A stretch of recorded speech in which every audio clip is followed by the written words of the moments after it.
In Borno State, the governor, Professor Babagana Umar Zulum, has made cash donations to flood victims and survivors of the flood incident who are taking refuge across displaced persons camps in the city.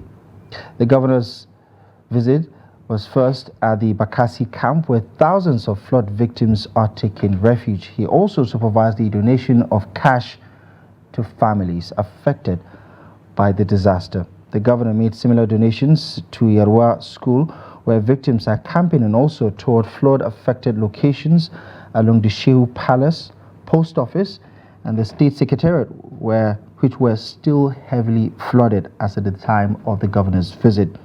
The governor also says more support will be given to victims affected by the disaster, as he says the federal government has already disbursed 3 billion naira as relief fund to Maiduguri.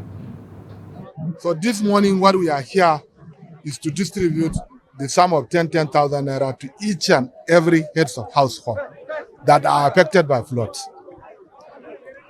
And I also want to inform you that a few days ago, luckily enough, we received 3 billion naira from the federal government as flood intervention fund.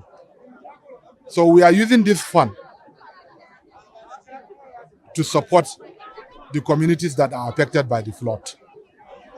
But inshallah, we shall come as early as possible to give them food items, especially rice and other support needed, to cushion the immediate effect. Then, as soon as the flood recedes in their own area, then government will take their data and then we will see how we shall provide them with medium and long-term sustainable solution.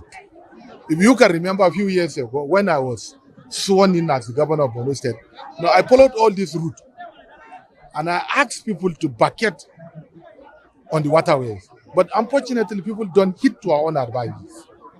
People build homes right inside waterways.